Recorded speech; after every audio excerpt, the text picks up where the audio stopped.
It made possible so much, really everything that we were able to experience and accomplish. But of course, that is not all Dr. Frazier did as president of the college. He made sure the college was financially healthy. He made sure the campus was beautiful. He made sure the Peace student received a quality education. He made sure his campus was safe. And he looked after the students as if they were his own daughters. I really don't know how he managed to do all these things, and I appreciate him even more now.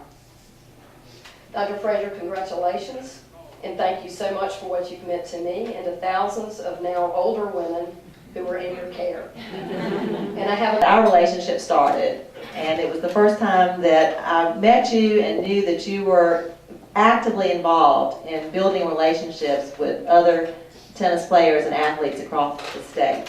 And it was a time when women's athletic scholarships were going to be offered within the next few years, but had not happened yet.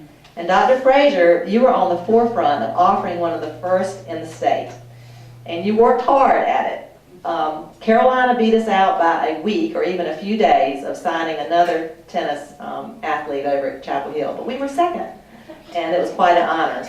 Dr. Frazier was instrumental in helping to recruit our tennis team back in 1975 to 1977. Like this, I think everyone who's here recognizes that tribute. And it's also very difficult to put in words, as these ladies have tried to do as well, what a person such as Dr. Frazier has meant. There's no way I could put in words what it's meant to Peace College, what you have meant in your tenure here. But I vividly remember the opportunity to meet Dr. Frazier. At some point during that tournament, we had like a luncheon or a banquet, I remember, and we had the chance to hear Dr. Frazier speak. And of course, this is a group of high school young women with other things on our mind, of course. But we had a chance to hear Dr. Frazier talk about Peace College, and we had a chance to hear Norlene Finch speak about the basketball program here. I was immediately impressed, as all of these young ladies were when they first had a chance to come here and meet this man. Prior to that weekend, I had never even visited a college or a university, but I remember going up to Dr. Frazier. I don't know if he remembers this. We were in the gym. I think some of the games were going on, and I just boldly walked up to him and said, "You gonna be here in 2 years?" And he was like, "Well, yeah, I think so." And I said, I didn't know this about college coaches or presidents. I didn't know how long they stayed. And I boldly said, "Well, if you are, I'm coming to Peace." And didn't realize that you had to maybe take an SAT test. But I do just want to thank everyone so much for the opportunity to be here. It's such an honor. Dr. Frazier used to always tell me, growing up, when I was here, about how, I declare you jump higher than any girl I've ever seen. So, not so much anymore, but when I was asked to speak at this, I did give you a little honorary.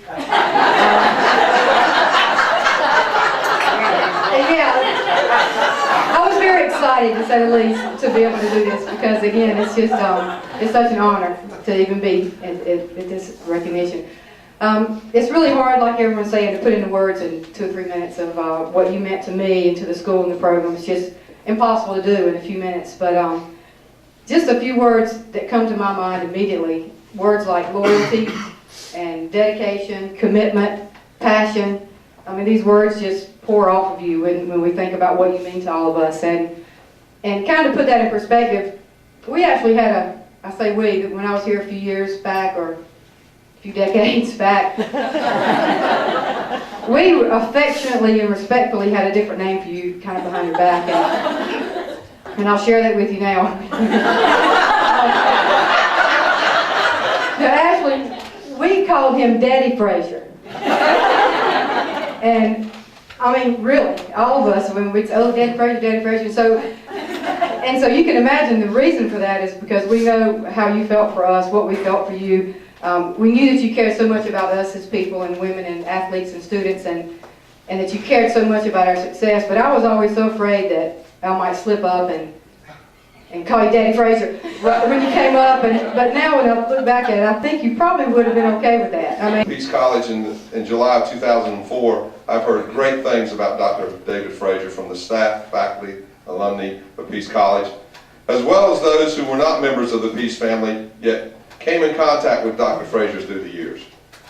When you think back to the fall of 1974, when Dr. Frazier signed Ginger Lancaster, now Ginger Lancaster Shields, a tennis player from New Bern, North Carolina, to the first athletic scholarship offered by Peace College. It is truly amazing the vision and leadership Dr. Frazier exhibited.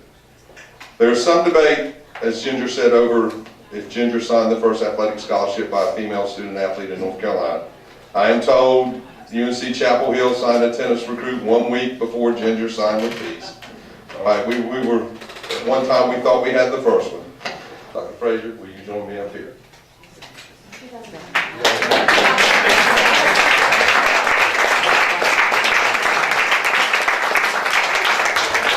Dr. Frazier.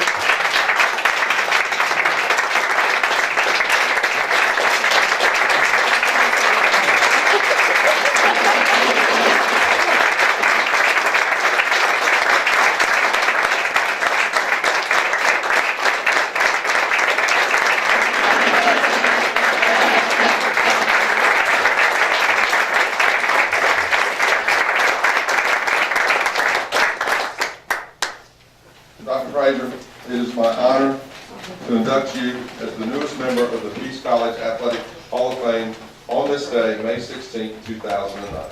Congratulations.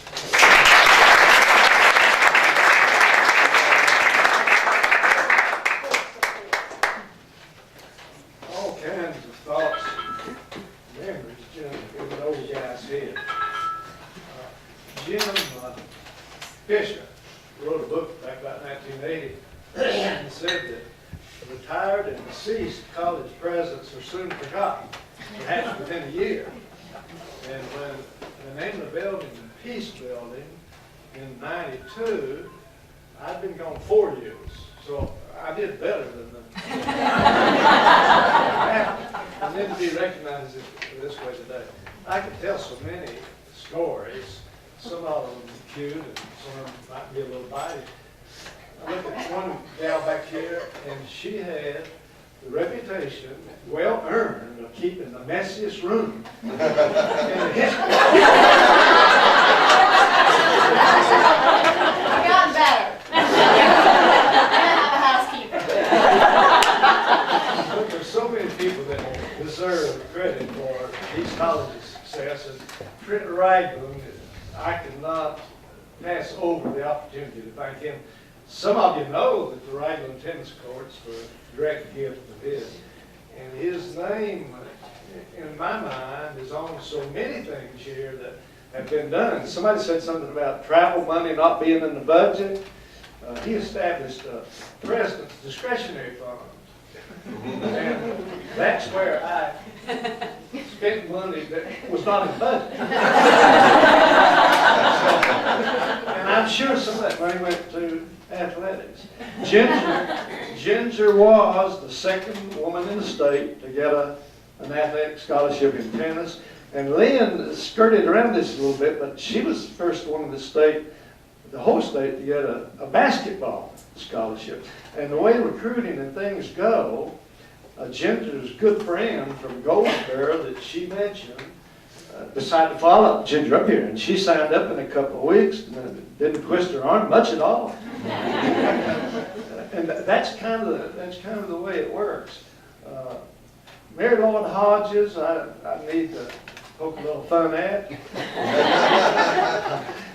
Mary Lloyd, seriously though, was #1, and she was the highest ranking tennis player we ever had. She was #1 in 14s and #2 in 16s and #1 in 18s. And she had a rod put in her back, and I was feeling so sorry, and I was afraid her career was over. She said, "No, I think it's helped my tennis."